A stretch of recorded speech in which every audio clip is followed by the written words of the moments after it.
आज तक किसी अन्य धर्म गुरुओं से नहीं पूछा गया, लेकिन बागेश्वर धाम से पूछा गया।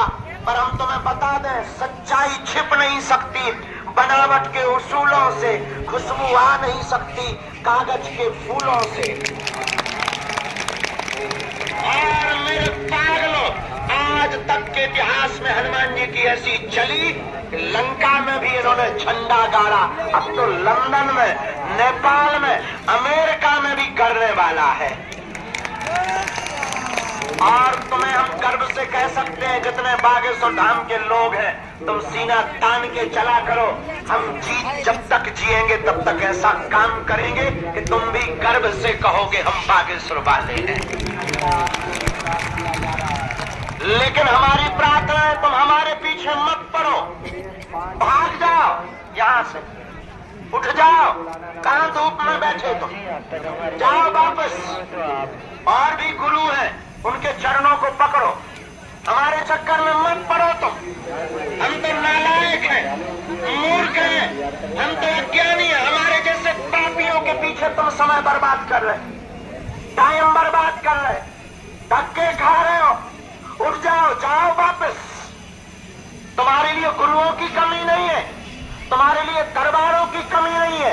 और तुम बदमाश इतने हो कि 70 जगह से भटक करके आए हो, और तुम फिर वही गलती करोगे कि यहां से अगर हम नहीं मिल पाएंगे तुम फिर दूसरा बाप बना लोगे।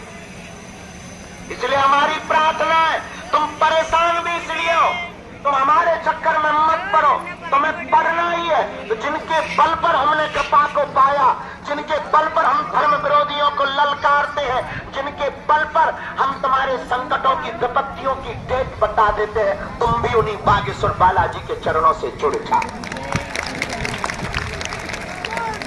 क्योंकि तुम्हारे संकटों को कोई इंसान नहीं मिटा सकता, तुम्हारी विपत्तियों को कोई इंसान नहीं मिटा सकता, तुम्हारी समस्याओं का कोई हल कोई इंसान नहीं कर सकता सिवा हनुमान के। और अगर कोई इंसान तुम्हारी विपत्तियों का हल करने लगे तो वो भगवान ना हो जाए, वो परमात्मा ना हो जाए, वो ईश्वर ना हो जाए।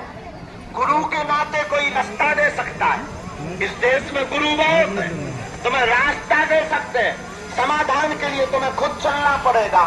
इसलिए तुम हमारी बात को अगर मानते हो और कोई श्रद्धा लेकर अगर हम पागल बन गए और इससे तुम्हारी जिंदगी में भला नहीं होना है। भला तभी होगा जिनसे हमने कृपा पाई, आधी रात को हमारी जिंदगी में जिनसे चमत्कार हुआ, हमारी जिंदगी में जैसे चार चांद लगे, हमने गुरु के चरणों को पकड़ा और अपने आप को बागेश्वर बालाजी पर यहीं आकर छोड़ दिया था। जब हमारे गुरु ने कहा था जाओ, जाकर के मंदिर में कह दो तुम हमारे हो, हम तुम्हारे, हम भी तुम्हारी तरह पर्चा बनवाने आए थे यहाँ पर, हम भी अर्जी लगाने तुम्हारी तरह आए थे।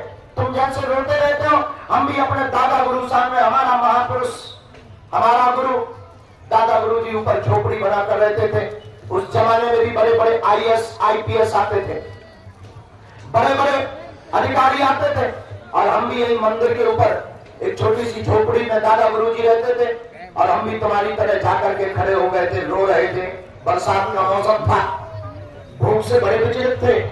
माँ ने हमें समझाकर भेजा कि जाओ, तुम्हारे दादा गुरु बहुत सिद्ध है, शायद कुछ दे दें। और हम आए थे गड़े हुए धन को पाने। अवस्था थी 11 साल, और 11 साल की आयु में भूख से छटपटाता हुआ तन। जब रात शाम के समय दादा गुरु के पास आए कि तुम दुनिया की बिगड़ी बनाते हो, हम तुम्हारे सगे नाती हैं, बेटा के बेटा है, कृपा करके हम पे भी कुछ कृपा करो। उन्होंने कहा रात को आना, और हंस गए। हम परेशान हो गए, माँ को आपने बताया, माँ ने कहा जाना चाहिए। जब हम रात को फिर से आए, उन्होंने स्नान करवाया, और उस रात यही वो जगह है जहाँ हमारे साथ घटना घटी थी, जहाँ हमारे साथ क्रांति हुई थी, जहाँ हमारे साथ जीवन में उजाला हुआ था, जहाँ हमारे साथ वो क्रांति हुई जिस क्रांति ने हमारे जीवन को ही नहीं बदल दिया, अब तो हमारी जिंदगी के साथ साथ इस गांव में रहने वाले प्रत्येक व्यक्ति के जीवन को बदल दिया। और इस क्रांति ने केवल हमारे जीवन को नहीं बदला, उस रात ने हमारे आसपास रहने वाले लोगों के भी जीवन को बदल दिया, और हमसे ही नहीं, इस धाम से फिर जुड़े हुए लोगों के जीवन को बदलने लगा। अब वो घटना ये थी कि हम तो बहुत मुसीबतों से उस वक्त जी रहे थे। ऐसे ही बरसात का मौसम था और 12x10 के कमरे में, वो भी खप्पर वाले कमरे में, बारिश का पानी धीम धीम टप टप करके घर में भर गया था और लगभग 1 फुट के लगभग का पानी बरसात का भरा होगा। ऊपर से टप टप करता हुआ 3 दिन से सोए नहीं थे। पलंग के नीचे बैठ करके हम और हमसे छोटी बहन और उससे छोटा भाई तीनों पलंग के नीचे बैठे थे ताकि टपका हुआ पानी सिर पे ना पड़े और तबीयत खराब ना हो जाए। और रातों भर यही जाग कर गुजारा। और जब दादा गुरु ने कहा कि तुम रात को आओ, और रात को जब वहां सीढ़ियों पर गए और झोपड़ी के पास गए, डिब्बी जल रही थी, अंधेरा भयावह था, मेढक जगह जगह बोल रहे थे। एक कच्चा रास्ता था, कच्चे रास्ते में कपते डटरते गिरते चले आए हम और चढ़ गए सीढ़ियों पर। और रात के कोई मध्य 12 बजे भयंकर आवाजें हो रही थी, मेढकों की आवाजें, कभी झींगुर बोल रहे, कभी कुछ बोल रहे, और पूरे में सन्नाटा, पूरे में जंगल था। लेकिन वो महापुरुष डिब्बी के उजेले में भी ऐसा चमकदार दिखाई पड़ता था। वो कोई और नहीं, हमारे सगे दादाजी दादा गुरु थे। हमने जाकर प्रणाम किया, उन्होंने कहा आ गए। हमने कहा आ गए। उन्होंने कहा बताओ क्या चाहते हो। हमने आंखों में आंसू भर के कहा कि 3 दिन से घर पे भोजन नहीं बना, घर पे अन्न का दाना नहीं है। छोटी बहन और भाई है, वो बार बार चिल्लाते हैं कि भैया कुछ खाने को दे दो, आज 1 रुपए का पार्ले जी ला करके खिलाया। पिताजी कुछ हमारे करते नहीं, तुम्हारे ही सगे बेटा है, तुम्हारे ही हम सगे नाती हैं, आपने हमने सुना बहुत लोगों की बिगड़ी बनाई, हमारी भी बना दो। और ऐसा कहते कहते हम फूट फूट कर रोने लगे। माँ ने जो सिखाया था वो बोल दिया, और जब रोने लगे तो दादा गुरु ने बाएं पकड़ी, और जहाँ बालाजी है वहाँ एक मड़िया में, छोटी सी मड़िया में हनुमान जी बैठे हुए थे, छोटी सी जगह पर हनुमान जी बैठे थे। वहां जाकर के यहाँ पर बाएं पकड़ी और खड़ा कर दिया, और उस रात घटना घट गई। और घटना ये घटी जो माइक पर बोलने योग्य नहीं है। कोई बहुत जोर से उजाला हुआ, और जोर से उजाला और जोर से आवाज दादा गुरु ने लगाई, और भयंकर उजाला हुआ। उजाले को देख करके हम बच्चे तो थे ही कांप गए, शरीर हमारा फरफरा गया। उन्होंने बाएं पकड़ी और पीछे थपकी लगाई, और वो धीरे से बोले कह दो कि तुम हमारे हम तुम्हारे। और बस हमने भी जोश में आकर के कह दिया बाबा आज से तू हमारा और हम तुम्हारे। और मेरे पार में वो रात की घटना है जिस घटना ने हमारी जिंदगी में 4 चांद लगाए, और उसके बाद फिर कभी हमने पीछे मुड़ करके नहीं देखा। और तुम्हारे सामने हम वही बात बताते हुए आज बैठे हुए हैं। और 11 वर्ष की अवस्था से आज हमारे जीवन की 27 वर्ष तक की अवस्था हो गई। मेरे पागलों, हम तुमसे यही प्रार्थना करेंगे कि जैसी हमारी बिगड़ी बनी, यहाँ पर जो जो जुड़ा उसकी भी बनी। आज जैसे हमने पाया तुम भी पाओगे। और ये कोई भी भारत का धर्मगुरु तुमसे नहीं बोल सकता, कोई भी दरबार का सिद्ध महात्मा तुमसे नहीं बोल सकता, और दरबार लगाने वाले भी नहीं बोल सकते, क्योंकि उन्हें डर लगा रहता है कि हमारे दरबार में आने वाली भीड़ कम ना हो जाए।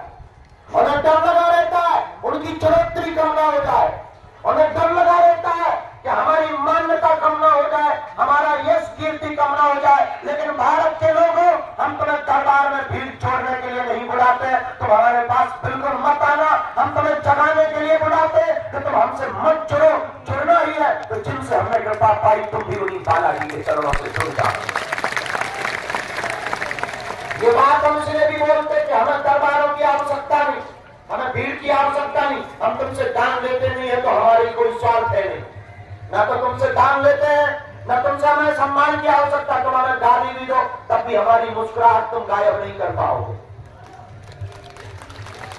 तुम हम पर पत्थर भी फेंको तब भी तुम हमारी मुस्कुराहट और हमारे कामों को नहीं रोक पाओगे, और भारत में हिंदू राष्ट्र बनने से भी तुम नहीं रोक पाओगे।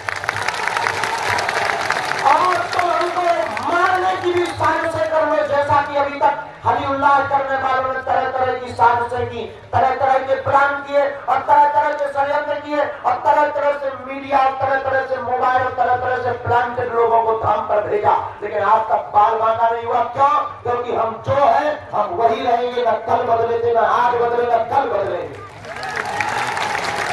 हम भारत के भोले भाले हिंदुओं को जगाने आए हैं, हम तुम्हें जगा हम तुम्हें हनुमान जी से जोड़ने आए और हम तुम्हें वो देना चाहते, पर्चा नहीं देना चाहते, पर्चे से तुम्हारे एक प्रश्न का उत्तर मिलेगा। हम तुम्हें हनुमान जी देना चाहते जिससे हर समस्या का समाधान मिलेगा। हाँ, लेकिन याद रखना 11 साल की अवस्था में हमारे साथ क्रांति हो गई, लेकिन हमने 16 साल संघर्ष किया, फिर भी 16 साल रातें गुजारी, तब जाकर के आज तुम्हें प्रवचन सुनाने लायक बने, तब जाकर आज तुम्हें बुलाने लायक बने, तब जाकर तुम्हें आज बैठाने लायक बने, तब जाकर के आज तुम्हारे प्रश्न का उत्तर देने लायक बने। हम भी तुमसे कहना चाहते हैं कि इस अपेक्षा में मत आना कि तुम एक बार आ गए और तुम्हारा काम हो गया, और हम एक बार तुमसे नहीं मिले और तुम्हारी श्रद्धा डगमगा जाए, तुम्हारा एक बार में काम नहीं हुआ, तुम्हारा भरोसा टूट जाए। इससे अच्छा है कि तुम भरोसा जोड़ना ही मत। जितना कमजोर तुम्हारा भरोसा हो तो तुम्हें भाग जाना चाहिए, तुम्हें रुकने की कोई आवश्यकता नहीं। और अगर तुम्हारी श्रद्धा इतनी कमजोर हो तो 2-4 बार में तुमसे हम नहीं मिले हो, तुम्हारी श्रद्धा डगमगाने लगे तो तुम्हें भाग जाना चाहिए। इतनी कमजोर श्रद्धा को लेकर हम करेंगे भी क्या? मेरे पागलों, ये तो उनका शौक है जिन्हें अपनी जिंदगी में कुछ बड़ा करना है।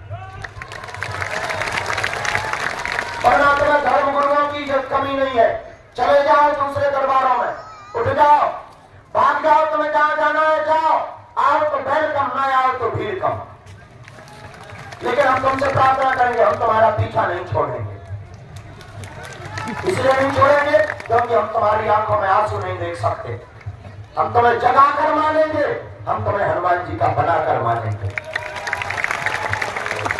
हम तुम्हें बालाजी से जोड़कर मानेंगे। और मेरे पागलों, आज तक इस भारत में तथाकथित लोगों ने केवल भूत पकड़ाए हैं, हम भारत के लोगों को भगवान पकड़ा करके जाए। और हमें तुमसे कोई स्वार्थ नहीं। एक बात, अमीरों के लिए बातें सुधाम बिल्कुल नहीं हो। अमीरों से प्रार्थना है तुम आया भी करो तो ठीक जैसे सब लोग मिलते हैं वैसे मिला करो, सोर्स सपोर्ट में मत पड़ना, कभी हमारे मुंह से तुम गाली मत सुन लेना वरना। क्योंकि हमें बालाजी ने सिद्धि या बालाजी ने कृपा एसी में बैठे हुए लोगों का पर्चा बनाने के लिए नहीं दी है।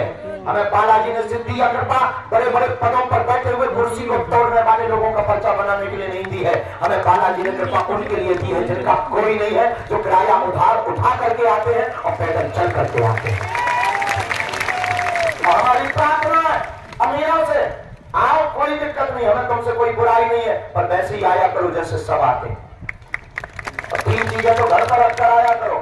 एक, तुम कितने बड़े पद पर बैठे हो, ईश्वर करे तुम इंद्र के बाप बन जाओ। दूसरा, पैसा, तुम कितने अमीर आदमी हो, तुम सोचो कि हम बहुत दान देंगे और गुरुजी हमें मिल लेंगे तो तुम अपनी फैक्ट्री बढ़ाओ, उसकी भी आवश्यकता नहीं। क्यों? क्योंकि हमारे पास हमारे हनुमान जी हैं, तो ये लोग हनुमान जी से कम नहीं है। तो हमारी प्रार्थना है कि इस लालच में भी मत आना। तीसरा, सपोर्ट, किसी का सपोर्ट मत लगाना। यहाँ भक्त और भगवान का डायरेक्ट कनेक्शन। इसलिए मेरे पागलों, जितने भी आज के दरबार में बैठे हैं, एक बात बताओ, तुम एक समस्या का समाधान चाहते हो या प्रत्येक का? नागेश्वर बालाजी, ये सन्यासी बाबा, आजीवन पर्यंत आपके चरणों से, आपके दान से, आपके दरबार से हम जुड़े रहेंगे, हम आते रहेंगे, वचन देते हैं।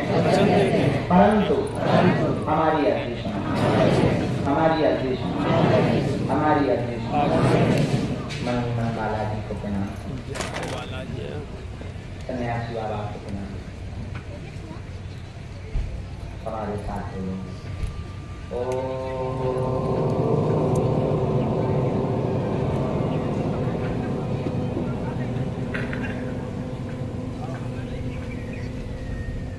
बागेश्वराय नमः।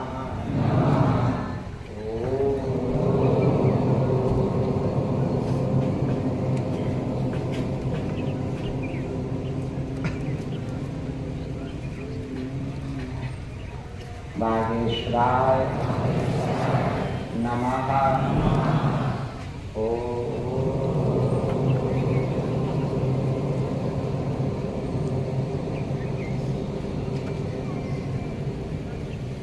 बागेश्वराय नमः। ओम हम हनुमते नमः। ओम हम हनुमते नमः। ओम हम हनुमते नमः। ओम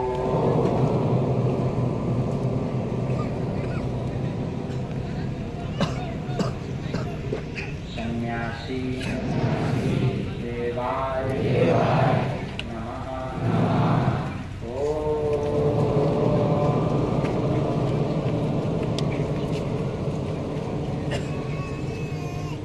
सन्यासी देवाय नमः।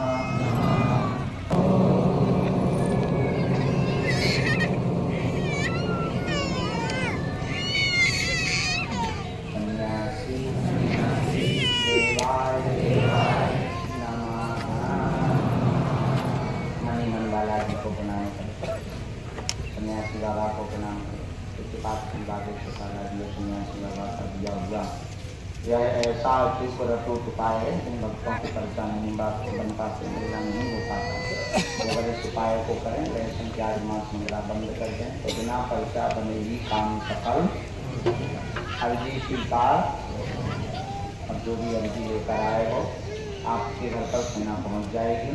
रोग में, पीड़ा में, संकट में, जादू में आराम लगने लगेगा। 3 बार मन ही मन अपने कृष्ण को बोलो।